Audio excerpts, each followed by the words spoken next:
Halo guys, selamat malam semuanya. Ketemu lagi sama gue di Malam Bukan di Saputra Kori Official. Apa kabar kalian semua hari ini guys? Semoga sehat selalu dan semoga kalian selalu di rumah aja. Kalau misalnya lagi nggak ada kepentingan ya nggak perlu keluar rumah supaya penyebaran COVID-19 ini bisa cepat berakhir, oke? Seperti biasa guys, akhirnya kita ketemu lagi di malam Jumat ini dan kita bakal melakukan ritual-ritual yang sudah biasa kita lakukan di minggu-minggu sebelumnya. Dimana di minggu kali ini tuh ceritanya tentunya lebih serem lagi dibandingkan storytime di hashtag sebelumnya. Nah, tapi sebelum kita masuk ke storytime hashtag 27 kali ini, gue mau ngingetin dulu buat kalian semua yang mungkin belum pencet tombol subscribe-nya, buruan dipencet sekarang juga, gue kasih waktu 5 detik. Dimulai dari sekarang. Oke deh guys, thank you banget buat kalian semua yang udah mau pencet tombol subscribe-nya. Dan sekarang langsung aja kita bakal masuk ke storytime hashtag 27.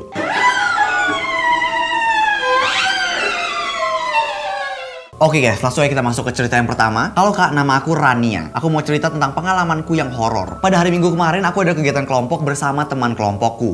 Nah, di kelompok itu ada sekitar 7 orang dan tempat belajar kelompoknya itu adalah di rumah temanku. Aku berangkat ke rumah temanku sekitar jam 15.20 dan aku sampai di rumah temanku sekitar jam 15.24. Oh, deket banget ya, cuma 4 menit. Rumahku dan rumah temanku memang tidak jauh, hanya melewati pasar dan jalan raya. Saat berada di rumah temanku, aku merasa biasa aja dan sambil menunggu 3 temanku yang masih belum datang itu, aku dan temanku, si pemilik rumahnya itu maksudnya, sebut saja namanya dia Tia. Aku dan Tia itu membeli barang ke warung untuk tugas kelompokku. Dan 2 temanku yang lain sedang menjaga rumah. Saat sampai di warung, aku sedikit takut karena di dekat warung itu ada pohon beringin. Ya, memang dari rumah temanku ke warung itu jauh, sekitar 15 menitan. Aku pun menunggu temanku yang berbelanja dan tanpa sengaja, aku melihat ke arah pohon beringin dan aku melihat ada sosok perempuan yang memakai baju putih, rambut panjang, wajah dan badannya sudah berwarna biru. Apaan biru? Avatar loh. Aduh. Aku pas melihat sosok itu sudah langsung merinding kak. Merinding gue langsung hilang pas ternyata badan dia warnanya biru. Pada akhirnya temanku sudah selesai dan kita pulang ke rumah temanku. Kita semua sudah memulai tugas kelompoknya sampai aku menyadari bahwa salah satu temanku wajahnya itu pucat. Yang mana pucatnya itu bukan pucat biasa. Lalu aku pun menghampirinya dan mengajaknya berbicara. Tah, kowe rapopo toh? Tah, kamu gak apa-apa tak? Tuh apa sih? Kayak, toh gak apa-apa kan gitu. Terus dia nanya lagi, kok kowe pucat? Kok kamu pucat? Gitu katanya. Namun dia tidak menjawab dan hanya diam melamun sampai pada akhirnya belajar kelompokku sudah selesai dan aku pun pulang sekitar jam 17.30 sudah sampai di rumah. Aku langsung bersih-bersih badan dan makan. Pas malam harinya aku pun mengerjakan tugasku lagi. Aku mengerjakan tugas sekitar jam 22.10 alias jam 10:10. Di saat itu semua anggota keluargaku sudah tidur, nenek dan kedua adikku tidur di kamarku dan aku mengerjakan tugas sambil mendengarkan musik. Pada pertengahan aku melihat ke kanan yang mana itu adalah arah pintu kamarku dan tiba-tiba saja terlihat samar-samar ada kaki perempuan yang menginjak lantai di depan pintu dan kakinya itu memar, oh my god. Dan banyak darah, aduh gue ngebayangin.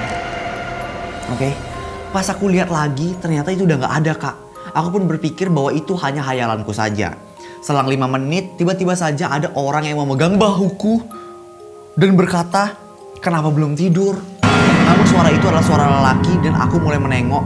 Oh my god. Dan ternyata ada bayangan besar seperti genderuwo. Aku pun sudah mulai ketakutan dan langsung bergegas menyelesaikan tugasku. Ya ampun, udah lihat begituan masih bisa ngerjain tugas. Kalau gue, aduh gak usah sekolah gue besok, bodo amat. Udah lihat genderuwo mending gue tidur, narik selimut, nutup mata, bodo amat. Tugas dimarah guru, bodo amat gue. Dia masih bisa ngerjain tugas, salut sama profesionalitasmu ya. Tidak sampai di situ saja, tepatnya pada pukul 2.05 subuh atau pagi, aku terbangun dan ingin ke kamar mandi. Kamar mandinya itu ada di kamar adikku dan ada cermin besar. Aku melihat ke cermin dan di cermin itu ada 3 sosok yang melihatku. Oh my god, banyak banget. Dengan tatapan yang menyeramkan. Wajahnya retak dan banyak bercak darah. Aku ingin teriak namun tidak bisa. Dan di situ ada omku juga yang menginap dan melihat aku yang katanya sedang memukul kaca. Wow. Pada akhirnya rumahku itu didatangi romo dan beberapa anggota gereja untuk didoakan. Segitu saja ceritaku, maaf jika kurang seram dan terima kasih. Kurang seram dari mananya pak? Ini serem banget. Lu ke kamar mandi sendirian ketemu 3 orang di gangbang lu. Aduh, mending gue dibully daripada dibeginiin. Aduh, gue gak ngerti lagi anjing merinding. Oke, kita lanjut ke cerita yang kedua. Cerita yang kedua. Hai kak, kenalin nama aku Ella. Ella, no. Oke, lanjut. Ella ini dari Pekalongan. Pekalongan itu Jawa Timur ya kan? Jawa Tengah anjir, oke. Kalau Kori mulai sok tahu ya dari pengalaman Jawa Tengah. Aku mau cerita pengalaman aku nih kak. Waktu itu kan di sekolahku ngadain kemah nih. Yang acaranya itu tiap tahun 1 kali. Khusus untuk siswa baru kelas 10. Nah sama kayak sekolah aku SMA dulu juga kayak gitu. Namanya kalau nggak salah perkemahan untuk khusus penegak tamu. Tepatnya kejadian itu adalah bulan kemarin, sedangkan aku jadi panitia dan pendamping regu. Jadi semua siswa itu dibagi menjadi beberapa regu. Atau namanya itu biasa disebut dengan sangga gitu kak. Dan untuk semua anak dewan ambalan atau penegak yang kelas 11 dijadikan pendamping. Kemahnya itu langsung di alam terbuka, bukan nginep di sekolah kayak biasanya. Acaranya itu 3 hari 2 malam. Jadi waktu mau pemberangkatan ke tempat perkemahan itu gak ada kejadian aneh kak. Mulai dari naik truk sampai dengan tiba di buper atau bumi perkemahan itu sama sekali tidak ada hal yang ganjal. Janggal maksudnya, kebalik lagi gue. Singkat cerita pada malam harinya berarti malam pertama. Karena tugas pendamping itu untuk mendampingi sangganya. Jadi setiap ada materi ataupun yang berkaitan dengan sangganya, aku yang dampingi. Sampai saat itu lagi ada materi dan materinya itu di aula. Dan aulanya itu ada di bawah. Jadi bupernya itu letaknya di atas gitu, sedangkan aulanya berada di bawah. Ada salah satu anak dari sanggaku itu yang sakitnya kumat. Kalau nggak salah sakit asam lambung dan perlu dibawa pulang ke rumahnya. Tapi udah ditangani sama anak PMR. Jadi aku dipanggil sama anak PMR untuk ke atas, tepatnya ke tempat bumi perkemahannya untuk mengambil tasnya. Waktu udah aku ambil dan kasih ke anak PMR, ternyata sepatunya ketinggalan. Jadi aku ke atas lagi dong, tepatnya ke tempat bumi perkemahannya lagi. Nah tapi dia ke atasnya nggak sendirian, tapi sama temen ceweknya dia yang kebetulan juga salah satu siswa di regu yang didampingi sama teman ceweknya ini ada yang sakit juga. Jadi kita itu cuma berdua ke atasnya. Dan pas sampai di atas ternyata panitia lain yang biasanya jaga buper udah pada turun ke bawah. Jadi di posisinya itu bener-bener hening banget tuh di atas di bumi perkemahannya. Jadi semua pada ke aula. Di situ aku ngerasa agak merinding gitu kak. Bumi perkemahan seluas itu cuma kita berdua aja yang ada di sana. Aku tetap positive thinking aja dong dan langsung ke tenda buat ambil sepatunya. Kebetulan tenda sanggaku itu posisinya di awal. Mungkin paling depan maksudnya ya. Giliran temanku tadi yang mau ambil kaos olahraga anak sangganya, pas ke tendanya aku udah merinding banget. Yang seharusnya aku nungguin di depan tenda, tapi karena takut merinding aku ikut masuk ke tenda bareng temanku. Pas udah di dalam lagi nyari kaos olahraga, tiba-tiba dengar suara cewek lagi ketawa tepat di atas tenda, anjing. Aku sama temanku langsung teriak kenceng banget biar panitia lain yang ada di bawah denger terus datang. Tapi sayangnya nggak ada satupun panitia yang mendengarnya. Aduh, ini antara emang gak kedengeran atau pada budak nih panitianya nih. Aku sama temanku langsung diem sambil denger masih ada suara orang ketawa apa enggak. Siapa tahu cuma panitia yang jahil gitu. Pas diem dan hening banget, tiba-tiba gak ada suara sama sekali. Aku langsung bilang ke temanku biar langsung turun ke bawah aja sambil buru-buru. Nah, pas lari, aku nengok ke temanku yang di belakang. Ternyata temanku itu malah berhenti. Kirain dia emang niat berhenti. Terus akhirnya aku tinggal dong. Orang lagi panik malah berhenti. Aku ya langsung lari aja. Tapi waktu lari itu aku sambil noleh terus ke temanku yang ada di belakangku. Hampir sampai di area aula, aku pun pelanin lariku sambil menunggu temanku yang ketinggalan tadi. Pas udah bareng, langsung aku tanyain sambil lari. Kenapa dia malah berhenti? Orang lagi takut juga. Ternyata dia bilang kalau dia itu tadi nabrak obor yang ada di samping jalan. Hah? Oh my god, jadi dia nabrak obor, itu gak kebakaran kan? Dan aku pun langsung minta maaf dong udah ninggalin dia. Terus kita langsung ke ruang kesehatan tempat anak sanggaku sakit tadi. Nah pas udah sampai depan ruangan tersebut, kita langsung nangis karena trauma banget. Panitia yang ada di sana tuh langsung panik dan bingung. Kenapa kita kayak gitu? Dan kebetulan ada guru di depan ruangan itu. Mereka langsung ajak aku sama temanku biar masuk ke dalam sambil tenangin diri. Pas udah di ruangan terus ditanya sama guru aku dan panitia lainnya. Karena kita nangisnya tuh kayak gak berhenti-berhenti gitu. Dan kebetulan ada guru agama yang lagi jaga. Terus kita dibacain doa-doa apa gitu aku gak tahu juga. Dan akhirnya kita mulai berhenti nangis. Dan karena kejadian itu aku gak berani ke bumi perkemahan berdua. Jadi harus terus rame-rame karena aku trauma kak. Mungkin itu saja yang bisa aku ceritain. Makasih banyak. Aku tunggu story time yang akan datang. Wow, thank you ya buat Ella, udah buat ceritanya. Itu yang paling serem tuh part dimana suaranya ada di atas tenda. Anjing. Itu kalau noleh, oh my god. Oke, kita next ke cerita yang ketiga. By the way guys, sebelum lanjut ke ceritanya, di sini gue mau nginfoin ke kalian semua bahwa hari ini gue lagi pakai kursi gaming dari ST Racing Co. Jadi ST Racing Co ini adalah produsen kursi ergonomis yang didesain khusus untuk duduk dalam jangka waktu yang lama, baik untuk bekerja maupun untuk bermain game. Nah, jadi buat kalian semua yang lagi pengen cari kursi gaming atau mungkin punya teman, saudara, mantan, pacar, om, tante, nenek, kakek yang lagi pengen nyari kursi gaming, kalian tuh wajib banget buat rekomendasiin stracing.co, ST Racing Co ini ke mereka semua. Karena kenapa? Karena ini tuh kayak bagus, literally kayak 10/10 dari gue. Nah, supaya kalian lebih nggak ragu lagi, lebih yakin lagi sama ST Racing Co, di sini gue bakal ngasih lihat detailnya ke kalian. Gimana? Mau nggak? Mau ya? Oke, sekarang gue bakal kasih lihat detailnya. Wuhuu, lihat deh guys, detail itu mantep banget kan? Oh ya, ST Racing ini menggunakan teknologi 4D armrest dan multifunction tail lock mekanis loh, sehingga bisa memudahkan penggunanya untuk mengatur kursi sesuai keinginan dan kenyamanannya masing-masing.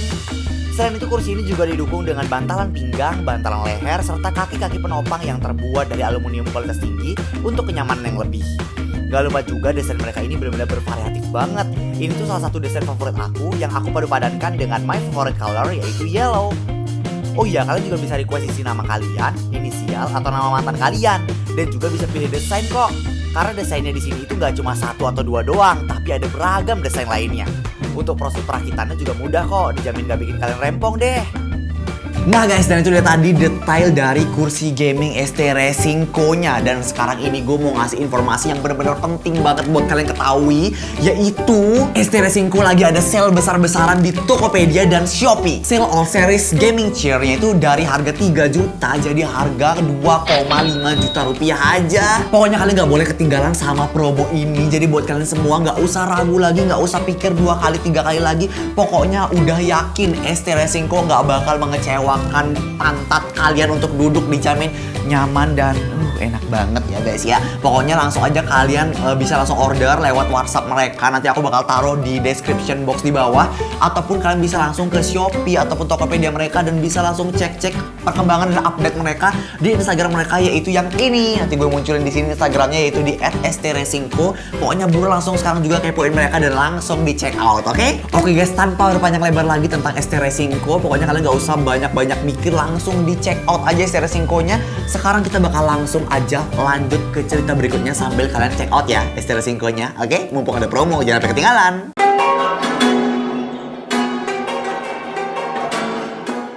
And this is the cerita yang ketiga, oke? Hai kak, kenalin nama aku Putri Mega. By the way kak, di sini tuh aku mau nyeritain pengalaman horor aku yang pernah aku alami belum lama ini. Jadi ceritanya gini kak. Bulan Agustus lalu, keluarga aku mutusin buat membangun rumah baru kak. Wow, congratulations for your new house. Jadi rumah aku itu dulunya punya dapur yang kecil kak. Nah, orang tua aku itu berkeinginan untuk memperlebar dapur dan juga sekalian mindahin teras kak. Jadi yang semula rumah aku itu dapur jadi teras, dan yang dulunya teras jadi dapur. Oke, kebalik ya. Untung aja kamar mandi gak jadi kamar tidur nih. Untung teras yang di dapur, dapur jadi teras. Oke. Sebenarnya itu bukan kayak ngerenovasi kak. Itu tuh udah kayak bangunan rumah baru sih. Nah soalnya tanah yang mau dibuat dapur itu lumayan lebar dan bener-bener masih kosong kak. Jadi kayak membangun bangunan baru, bukan merenovasi gitu maksud dia. Awalnya ibu aku itu ngomong sama bapak aku untuk nunda proses pembangunan rumahnya. Karena saat bulan Agustus kemarin itu bertepatan dengan bulan Sura atau Asyura. Jadi menurut primbon Jawa, kalau bulan Sura itu nggak boleh ngadain hajatan, pernikahan, membangun rumah, atau segala macam yang berhubungan dengan acara-acara kak. Tapi di situ aku berpendapat kalau yang mau kita lakuin itu nggak termasuk bangun rumah. Lah, tadi lu bilang nggak bangun, gimana sih? Dan aku ngomong gitu ke ibu aku. Dan seketika ayah aku membenarkan kak. Karena ayah aku juga termasuk orang yang religius, jadi kurang percaya sama hal-hal begituan. Akhirnya kita mulai membangun rumah pada bulan Agustus itu kak. Awalnya sih nggak ada apa-apa kak. Tapi selang beberapa minggu kemudian, kejadian aneh mulai bermunculan. Jadi di hari Jumat pagi, tepatnya jam 2:30 lebih itu, aku terbangun dari tidurku. Karena tiba-tiba aku dengar suara orang muntah-muntah. Awalnya aku sempat bingung, itu suara apa? Terus aku juga sempat loading gitu kak waktu itu. Sambil terus memikirkan suara itu tuh suara apa sih sebenarnya? Dan tiba-tiba saja, ibu aku datang ke kamar aku dan ngecek semua uang yang digunakan untuk keperluan membangun rumah itu. Kebetulan uang itu disimpan di lemari baju aku. Karena aku masih loading, aku tanya sama ibu aku, kenapa sih bu kok ngecek uang? Tapi ibu aku masih diem dan masih fokus ngitung uangnya kak. Seketika aku kepikiran sama babi ngepet. Dan aku langsung tanya dong, ada uang yang hilang gak bu? Ibu aku langsung bilang, alhamdulillah. Karena ternyata uang itu masih ada dan lengkap, gak ada yang hilang satupun. Ternyata suara babi itu udah berlangsung dari tadi sebelum aku bangun. Dan saat dicek sama ibu aku, babi itu langsung lari dan pergi kak. Tapi larinya itu bener-bener kayak nyata gitu loh kak, kayak babi beneran. Soalnya waktu dia lari, besi-besi yang ada di samping rumahku itu bergemuruh. Apaan bergemuruh? Yalah, mau hujan lu bergemuruh. Pokoknya dia tuh kayak bergemuruh kayak suara besi yang emang diinjak sama sesuatu gitu. Terus besok paginya setelah dicek sama bapak aku, emang di sana ada jejak babinya kak. Awalnya aku langsung mikir, kenapa babi itu ngincar rumah aku ya? Sedangkan rumah tetangga aku yang bersebelahan denganku itu jauh lebih besar dan mewah kak. Dan memang tampang-tampang rumah orang kaya gitu. Kalau bener babi ngepet, kenapa babi itu gak datang ke rumah tetangga aku yang lebih kaya itu aja? Dan kenapa malah ke rumah aku? Kebetulan tetangga aku yang kaya itu punya CCTV. Dan pas dicek cuma kelihatan bayangan itu aja kak. Karena posisinya itu juga masih gelap. Dan beberapa hari kemudian babi itu datang lagi. Dasar babi. Dan seperti sebelumnya nggak ada uang yang hilang sedikit pun dan sepeser pun. Uang di rumah tetanggaku dan juga orang-orang di desaku itu juga nggak ada yang hilang sedikit pun kak. Bahkan rumah mereka sama sekali nggak ada didatengin sama babi itu. Aku mulai curiga kalau ada yang nggak beres nih. Dan beberapa hari kemudian ibu aku tuh bermimpi kalau misalnya ada babi yang mati di tempat dapur, tepatnya di tempat dapur yang mau aku bangun itu. Babi itu berwarna hitam dan posisi matinya dengan sekerubung lalat kak. Aduh. Akhirnya orang tua aku tuh pergi ke orang pintar untuk mencari tahu apa yang sebenarnya terjadi. Dan kata orang pintar itu, babi itu memang penunggu di sekitar rumah aku kak. Dan emang itu kesalahan kita karena berani membangun rumah di bulan Sura ini. Akhirnya orang pintar itu melakukan serangkaian kegiatan untuk mendamaikan babi itu. Akhirnya babi itu pun tidak pernah muncul lagi sampai saat ini. Dan aku bersyukur banget karena akhirnya bisa terbebas dari gangguan-gangguan itu. By the way kak, maaf banget kalau kurang serem ceritanya. Aku kirim ke nomor ini karena emailku udah gak aktif. Makasih ya kak, aku tunggu story time-nya. Wow. Ini gak ada setan tapi lebih ke due ya. Jadi kalau di Bali due itu kayak hewan ataupun sejenis makhluk hidup. Tapi dia tuh kayak jelmaan sesuatu, entah itu jelmaan apapun gue gak ngerti. Intinya due itu bukan hewan asli tapi kayak siluman gitu. Jadi ini juga babi ngepet kali ya, termasuk babi ngepet ya. Oke, ini for the first timing forever ada cerita babi ngepet. Oke, daripada kita ngepet, mending kita dengerin babi ngepet ya. Mending lu sekarang juga langsung share video ini ke teman-teman kalian yang suka ngepet buat nonton video ini karena ceritanya ini ada babi ngepetnya. Oke, kita bakal langsung masuk ke cerita yang terakhir.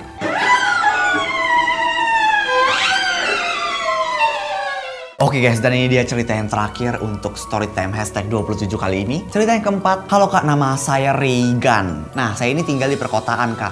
Saya waktu itu lagi di kamar sendirian. Orang tua saya pergi dan saya sedang benar-benar sendirian di rumah itu. Saya mempunyai kakak dan sudah wafat. I'm sorry for that. Waktu itu saya lagi main TikTok, lalu kayak ada suara gerbang saya terbuka.